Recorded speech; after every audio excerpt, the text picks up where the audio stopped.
आज स्वैग की कहानी। शादी का मौसम था और लखनऊ के रमेश दीक्षित जी के परिवार में हलचल मची हुई थी। उनकी बड़ी बेटी काजल की शादी तय हो गई थी और पूरे परिवार में खुशी की लहर दौड़ रही थी। लेकिन इस खुशी के बीच काजल के पिता रमेश दीक्षित चिंतित थे। उनकी इस चिंता को उनके होने वाले समधी कमलेश जी ने भाप लिया था। क्या बात है समधी जी, बड़े शान शान से लग रहे हैं। मन में कुछ है तो कह लीजिए, वरना आपका पेट खराब हो जाएगा। फिर आप कहेंगे कि समधी जी ने हाजमे की गोली कभी नहीं पूछा है भाई। बताइए क्या बात है। अरे भाई साहब, अब क्या ही बताऊं मैं। हाँ, शादी के खर्चों को लेकर बहुत चिंतित हूँ। तोहफे, समारोह, मेहमान की व्यवस्था, सब कुछ बहुत महंगा हो गया है। वही सोच रहा हूँ क्या और कैसे होगा। यही टेंशन मुझे खाई जा रही है। ये लो भाई, हमें अपना भी क्या दिया और पराया भी कर दिया। काजल बिटिया तो उसी दिन से हमारी बिटिया हो गई थी जिस दिन से ब्याह तय हुआ था। तो डोंट टेक टेंशन, ब्याह का जितना भी खर्चा होगा वह हम सब आधा आधा उठाएंगे। फिर चाहे वह किराने का हो या सुनार का। क्यों? वाह भाई वाह, क्या बात की है जी आपने। अरे अरे, क्या सो आना सच कहा भाई। तो फिर रमेश बाबू, अब चिंता छोड़िए, बच्चों के बारात की स्वागत की तैयारी कीजिए। वाकई क्या ही रिश्ता करवा रहे हो दुर्गेश। मान गए तुम्हारे जीजा जी और हमारे समधी तो वाकई बहुत लाजवाब है। कमलेश जी के घर की गेस्ट रूम में दोनों होने वाली समधी बैठकर आपस में शादी से संबंधित बातचीत कर रहे थे। वहीं दूसरे कमरे से पर्दे की आड़ में कमलेश जी की पत्नी श्रीमती पद्मा सब कुछ चुपचाप से सुन रही थी और पल पर उनके हाव भाव बदल रहे थे। रमेश जी के जाते ही पद्मा जी का गुस्सा बेचारे कमलेश जी पर फूट पड़ा। आधा खर्चा आपका, आधा मेरा। बड़े आए पैसों का बखान करने। हाँ, क्या जो पैसे पेट पर तोड़कर आधा आधा खर्चा उठाओगे क्या? अरे मैं कहती हूँ, दीक्षित जी को किस चीज की कमी है? बढ़िया हजरतगंज में कई दुकानें हैं जो तुमको आधा खर्चा उठाने की बात का महान बनना था ना। अरे महान कितने भी बन लो, इस महानता का आपको पद्मश्री भी नहीं मिला। और मेरा जीवन तो उसी दिन पूरा हो गया था जब मुझे पद्मा जी मिल गई थी। अब किसी पद्मश्री पुरस्कार की जरूरत नहीं है।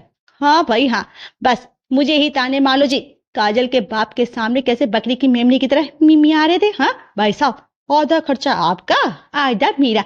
अरे मैं कहती हूँ, भला ये सब कहने की क्या जरूरत थी? दीक्षित जी के पास पैसों की कमी नहीं है क्या? हाँ, तुम भी बार बार ढोल के पोल तो बस अपने ही है, पर वो आपको दिखी नहीं। अरे पद्मा जी, बेटे का बाप कितना भी अमीर हो, गरीब ही होता है। माना उनकी दुकान है, उससे बेशक खाना पीना चलता होगा। तीन तीन बेटियां हैं उनकी। आदमी कैसे किसी चीज का कर रहा होगा, हाँ बस वही जान सकता है। बस यही बात आपको समझाने की कोशिश कर रही हूँ कि हमारी भी बेटी है, कल को उसके भी हाथ पीले करने हैं। अगर बेटे की शादी बेटी की तरह करोगे तो बेटी को भी कैसे करोगे? अरे काहे चिंता करती हो? बिटिया अपना भाग्य लेकर पैदा होती है। वो अपना शुक्ला जी की बिटिया खाने तक को नहीं था शुक्ला जी के पास, पर बिटिया कैसे लखपति के घर गई है। अरे लव मैरिज की थी उसने। समझ आई ना दी तुम्हें? बड़े आए, पता बता कुछ होता नहीं है, बस बहस करवा लो इनसे। हाँ, सब देखो ऐसी करते रहे। क्या पापा मम्मी, आप लोग भी ना, आप लोगों की बहस तो खत्म ही नहीं होती है। टैप रिकॉर्डर की तरह चालू हो गए तो बंद होने का नाम ही नहीं होता है। हाँ हाँ हाँ, जुबान बंद हो इनकी। बेटा, गले के पास बटन तो 32 साल पहले अपने मायके नारायणपुर में छोड़कर आई थी। हाँ, मैं कहती हूँ मनोज के पापा चुप आ जाइए, वरना आज दिमाग गर्म है। आज ना बहुत कुछ हो जाएगा, पहले बता रही हूँ। हाँ हाँ, तो हो जाए आज बहुत कुछ। मैं भी काशी का ब्राह्मण हूँ। एक बार रमेश जी को जबान दे दी है तो शादी का आधा खर्चा हम ही उठाएंगे। पापा, ये ब्राह्मणवाद बीच में कहाँ से आ गया भाई? हाँ, और प्लीज अब आप लोग शांत हो जाइए। और मम्मी पापा ने अगर रमेश जी से आधा खर्चा उठाने की बात कह दी तो क्या गलत किया मम्मी? आखिरकार हमारी भी तो कुछ जिम्मेदारी है। ये लो, ये बोले होने वाले जोरू के गुलाम, ये तीन दिखाने से पहले भगवान मुझे उठा लेता तो अच्छा ही होता। महारानी घर पर आई नहीं अभी, और ये तो अभी से पल्लू बन गए। ठीक कहती है मम्मी, भैया तो शादी से होते ही पैदल गए हैं। हाँ, अच्छा ही होता है। मैं तेर पे तेर, हाँ पनीर और छेना खिलाता सबको। क्या कहा आप? कुछ नहीं कुछ नहीं। मैं क्या कह रहा था? मम्मी प्लीज, बहुत हो गया ये नाजायज बीच बात ना, उल्टी सीधी छोड़ दो आप। हाँ, और आगे क्या करना है ये सोचो। ये तो तुम अपने बाप बेटे सोचो। वो शर्मा की बेटी की शादी में 10 लाख तो खाली कैश आ रहा है और बाकी तो छोड़ ही दो, और हम यहाँ उल्टा आधा खर्चा उठाएंगे। पूरे मोहल्ले में मेरी थू थू होगी। ए भगवान, मैं तो ये सोच रही हूँ कहीं लोग ये ना सोचे कि हमारे मनोज में ऐब है, इसलिए पैसे देकर शादी कर रहा है। भगवान, मनोज अपनी मम्मी को बड़बड़ाने दे, अपने आप थक कर शांत हो जाएगी। चल तू आ मेरे साथ ना, बहुत सारी तैयारी करनी है। ठीक है, चल। हाँ हाँ, जाओ जाओ, चादर छोटी है, पैर ज्यादा फैलाओ, अब समझ में आ जाएगा आपको, जाओ जाओ। तो भाई कमलेश जी वैसे तो एक साधारण परिवार से हैं, लेकिन समाज में इज्जत बनाए रखने और एक नई मिसाल कायम करने के लिए उन्होंने लड़की वालों से कह तो दिया था कि शादी का आधा खर्चा उठाएंगे। अब कमलेश जी और उनके परिवार में कलेश मच गया था कि पैसे कहाँ से आएंगे, क्योंकि कमलेश जी की आमदनी उतनी भी नहीं थी जितनी सबको लगता था। बेटा एक प्राइवेट कंपनी में एचआर था और करीबन 50,000 कमाता था। कमलेश अपने गांव की खेती बाड़ी देखते थे और उसी से उनका परिवार चलता था। अगले दिन पापा, आपने आधा खर्चा उठाने की बात तो क्या थी, पर जिस हिसाब से वह लोग शादी करने की सोच रहे हैं ना, तो 20 लाख की शादी बैठेगी, यानी 10 लाख हमारे, इससे हमारी जमा पूंजी सारी मिलाकर भी हो जाएगी ना, तो 5 लाख रुपए, उसमें भी हमें आगे मीनू की भी शादी करनी है। अब तो मुझे भी लगता है कि आपको इतनी बड़ी बात नहीं बोलनी चाहिए थी। अरे भांजे, मैं तो हमेशा से ही जीजा जी से कहता हूँ, इंसान बड़े कर खार खाने ले बड़े बोल ना बोले। खाने से याद आया, आज मौसम बड़ा मजेदार है। मीनू बिटिया, ओ बिटिया जी, जी मामा, भाई कहाँ गई मेरी बिटिया? हाँ, गर्मा गर्म ना आलू की 8 कचौड़ी और चाय बना लो। हाँ मामा जी, आप हमेशा कहते, अरे 8 पर, हाँ 8 ही तो बोल रहा हूँ, 8 बनाना। जा बेटा जा, बढ़िया है, अच्छे अच्छे गर्मे दम मसालेदार चटाकेदार। हाँ मामा जी, आप 8 बोलते हैं लेकिन 10 खा जाते हैं। हाँ वरना फिर आप पापा और भैया का भी हिस्सा खा लेते हैं। समझ ही नहीं आता आप कितने खाते हैं, बताइए, पहले 10 खाएंगे या 12 खाएंगे या 8 खाएंगे? अरे भाई जा ना, जल्दी से बना कर ला, वो तो टेस्ट के हिसाब से होगा। है तुम जीजी काहे गोलगप्पे की तरह मुंह फुलाकर बैठी हो? हाँ, लड़के का ब्याह है, तैयारी करो, बहू आएगी, पैर दबाएगी आपके। है जीजी? हाँ, क्यों मुंह फुलाए बैठे हो? चलो, हाँ चलो चलो, बोलो बोलो। हाँ हाँ, पैर दबाइए। हाँ, बहू आकर कहीं मेरा गला न दबा दे दुर्गा आके। अरे वाह वाह वाह, फिर इससे अच्छा होगा क्या? अरे जीजा जी, काहे जीजी के मुंह लगते हो?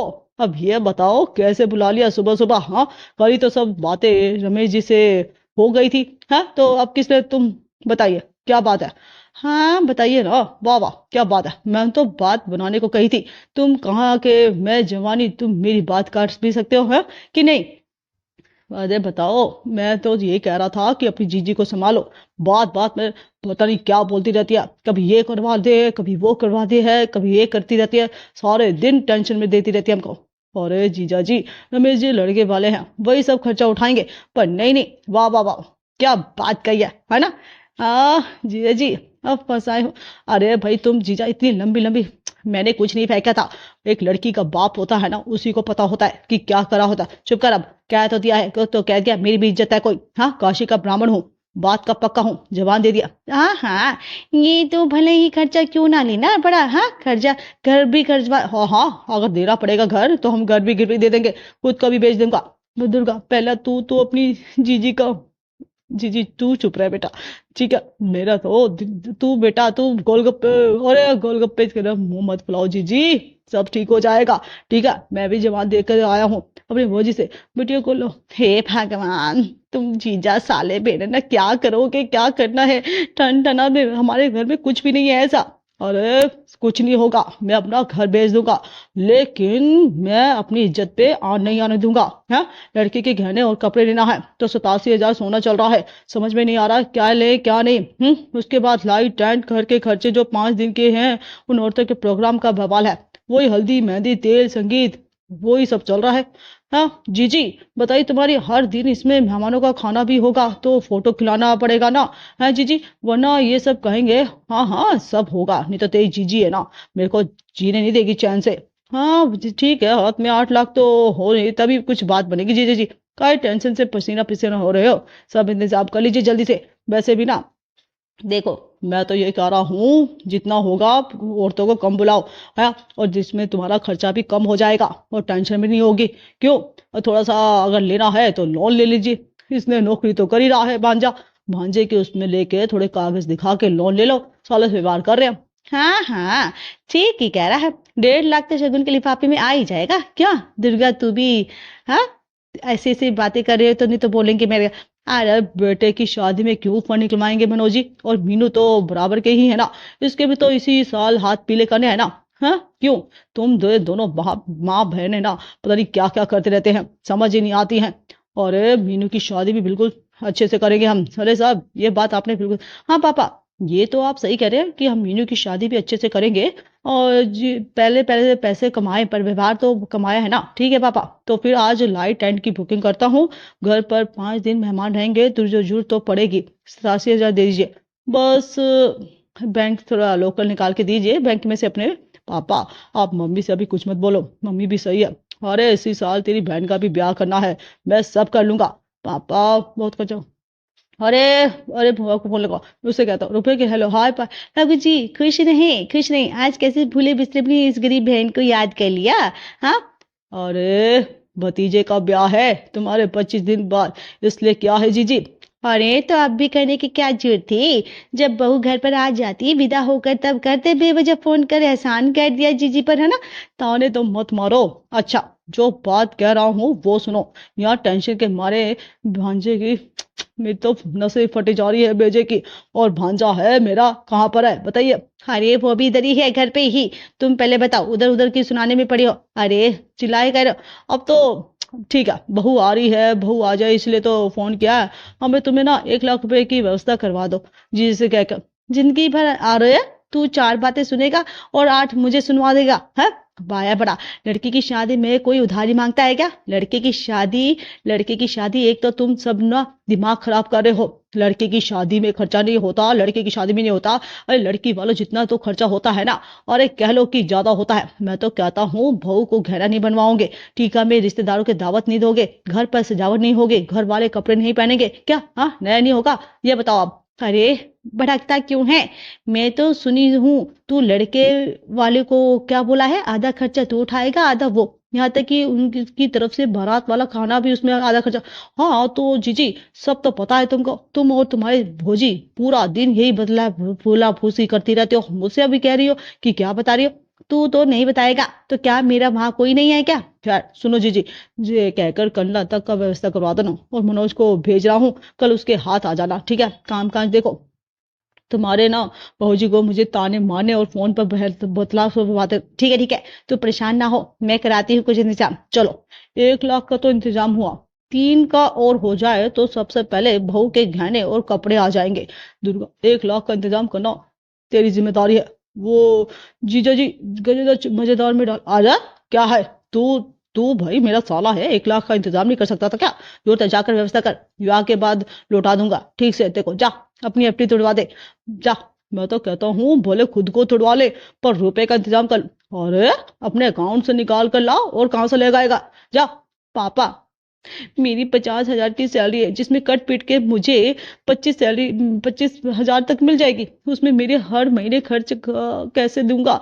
इतना ज्यादा इकट्ठा नहीं कर पाया हूँ अभी तक, जो है वो लाता हूँ। अरे 1 लाख तो होगा ना, वही लेकर आ जा। ठीक है पापा जी, अभी 2 गहने में कम पड़े हैं। अरे क्या करूं, रायबरेली का मौसी का फोन करके देखता हूँ।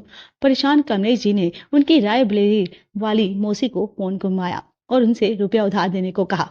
पर रकम इतनी ज्यादा थी कि मासी ने जी ने बहाना बनाते हुए कहा, अरे कमले जी अपने पुराने दोस्तों के पास गए हैं। ये देख, तुझे तो मैं मना नहीं कर सकता, पर तेरी भाभी के साथ मायके की भी शादी है, भतीजी की तो वहां भी बहुत खर्चा है। ज्यादा नहीं पर थोड़ा बहुत तो कर लूंगा, बस इज्जत का सवाल है ना। बस देख ले यार, जितना हो सकेगा मैं तुझे दे दूंगा। हाँ भाई, जितना हो सकेगा दे दे यार, इज्जत मेरी चली जाएगी नहीं तो। कमलेश को 1 लाख दिए और जिन्हें लेकर कमलेश जी घर पर आ गए।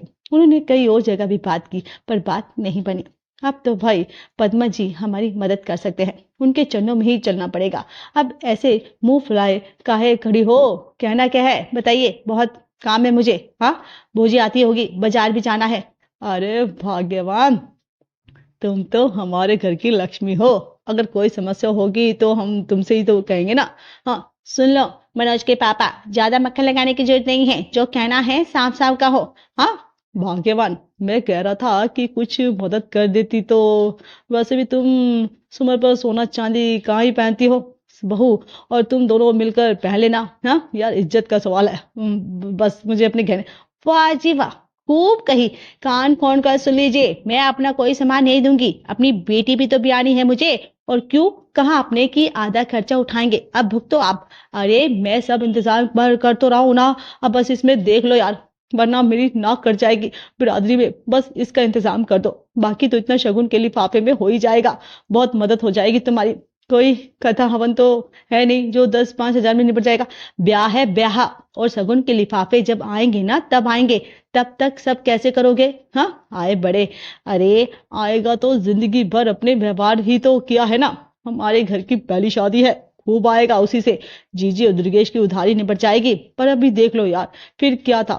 भारी मन से उसकी पत्नी ने अपने गहने निकालकर कमलेश जी के हाथों में ही रख दिए। कमलेश जी ने भी सोच लिया था कि बस जैसे तैसे ब्याह निपट जाए, पद्मा जी को वह हर गहना दोबारा से बनवा कर दे देगा, अभी ले जाए, फिर चाहे उन्हें 24 घंटे काम क्यों ना करना पड़े। तो इस तरह कमलेश जी ने उधार व्यवहार किया और सब सत्यार की शगुन के लिफाफे में। उन्हें बड़ी उम्मीद थी शादी के 1-2 दिन पहले ही सब कुछ खाना पीना सब निपट जाएगा प्रोग्राम में, क्योंकि आजकल ना ये सिस्टम हो गया है, वैसा खाना वैसा लिफाफा, खाने में कम से कम 10 सब्जी और 5 मीठे तो होने चाहिए। दुर्गेश की बात सुनकर तो भाई कमलेश जी के पसीने छूट गए थे, पर बात तो दुर्गेश की सही थी।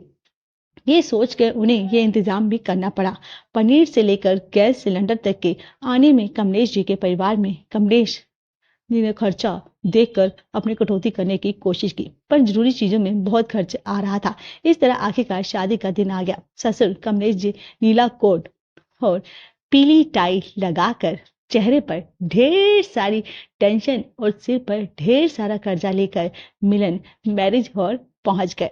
एक कमरे में ये क्या जीजा इधर घूम रहे हो, जरा शगुन के लिफाफे तो देखो। क्यों, क्या हुआ भाई? हाँ, 100, 500, 200 ऐसे शगुन आए हैं, जब जोड़ जाड़ कर भी सिर्फ 36,000 आए होंगे लिफाफे में। आप तो कह रहे थे कि 1-1.5 लाख तक हो जाएगा, अब क्या होगा? फिर तो सारा हिसाब किताब गड़बड़ा जाएगा। हाँ, बहुत कर्जा लिया है सिर पर, किराने की दुकान से लेकर सुनार तक हर जगह उधारी है, अब सब कैसे होगा? हाँ जी दुर्गा जी बताइए, मेरा तो दिमाग काम नहीं कर रहा है। हॉल वाले को भी दे रहा है, वो भी ऊपर से उधर उधार की जाने कितनी उधारी है, कैसे होगा सब? तेरे जीजा हाँ जीजा जी बताइए, सब जीजा जी का करा धरा है, और तो और मेरा तो सब ले लिया है, कुछ नहीं रखा है मेरे जीजा जी ने मेरे पास। हाँ, जहर खाने तक का भी पैसे नहीं छोड़ा जीजा जी ने। हाँ, अब बैठो सर पर हाथ रख कर, जब सब उधारी मांगने आएंगे ना तो खुद को बेच कर देना, ठीक है ना? अरे यार, इसे चुप करो पहले, ऐसे ही दिमाग का दही हो रखा है, ऊपर से इनकी बकवास बंद ही नहीं हो रही है। अनोखी शादी हो रही है ना हमारी पूरी रिश्तेदारी में, तो थू थू मचेगी ना। अरे क्या करें, अब तो मैं तो इनका देख रही हूँ कैसे इनकी थू थू होगी। कुछ करिए, सोचिए, वरना घोड़ी और बाजे वाले भी यहीं पर गड़ा कर देंगे। अरे सोच तो रहा हूँ, घर गिरवी रख बता दूंगा, सबकी उधारी चुका दूंगा। अभी को तो तूने निपटा दिया यार दुर्गेश, इज्जत का सवाल है भाई। क्या घर गिरवी है क्या? शादी के बाद घर में रहोगे या सड़क पर, ये सोचा है? बहू कहाँ रहेगी? हम तो चलो आपकी मेहरबानी से सड़क पर आ भी जी भी लेंगे, हैं फिलहाल आप। अरे जीजी क्यों ऐसा टेंशन ले रही हो, इस पर हम तो बाद में बात करते हैं। अरे समझ नहीं आ रहा क्या। अरे दुर्गेश, तेरा भी दिमाग खराब हो गया है क्या? इनके ये काले बैग में फूटी कोड़ी नहीं है, और घोड़ी वाले से लेकर होल वाले तक का हिसाब करना बाकी है। तो भाई कमलेश जी के मुताबिक शगुन के लिफाफे में आए नहीं थे इतने। उन्होंने सोचा था बैंड घोड़ी और हाल का जो वो लिफाफे में आएगा उससे निपटा जाएगा, पर उनकी उस उम्मीद पर पानी फिर चुका था। साले दुर्गेश और पद्मा के साथ कमलेश जी की माथापच्ची हो रही थी। तभी शमदी रमेश जी खांसते हुए अंदर आते हैं। अरे क्या कमलेश भाई साहब, इतनी टेंशन क्यों है? और ये जरा सफा ढंग से लगाइए। अरे कुछ नहीं, बस मैं सब सुन लिया है। सब मेरे समधी को बिल्कुल भी परेशान होने की जरूरत नहीं है, शादी का सारा खर्चा मैं ही उठाऊंगा। आप इतने परेशान थे, एक बार बताना तो चाहिए था ना। और आप भाभी जी, आपके गहने, बड़ा शर्मिंदा हूं मैं। चलिए सब लोग बाहर चलिए, सब आपका इंतजार कर रहे हैं। अरे चलिए भाभी जी, अब मुझे माफ कर दीजिए भाभी, आपके गहने चले गए। अरे नहीं समझी जी, सारा खर्चा अरे मतलब मैं ही उठाऊंगा। अब आप बाहर चलिए, सब इंतजार कर रहे हैं आपका। हाँ चलिए चलो खड़ो फटाफट चलिए। हाँ मम्मी बाहर चलिए, सब रिश्तेदार आपको पूछ रहे हैं, चलो। अच्छा हुआ समधी जी ने सारा भार ले लिया। कुछ भी हो, मनोज के पापा ने रिश्तेदार अच्छे चुने हो। खुश हो ना जीजी? हीरा बहू के साथ लग के माहिर के समझी पा रही हो या नहीं? हाँ हाँ दुर्गा, बहुत खुश हूँ मैं। फिर तो चलो, डीजे वाले बाबू गाना बजाने का इंतजार कर रहे हैं। मैं तो वही चला नागिन डांस करने। क्यों? अरे समझी दीजिए, अच्छा मिल गया, सारा खर्चा खुद ही उठा रहे हैं जीजी। अगर हमारी वीडियो आपको पसंद आए तो हमारे चैनल बज़ स्वैग को सब्सक्राइब करें, लाइक, शेयर और कमेंट्स करना ना भूलें। Thanks for watching.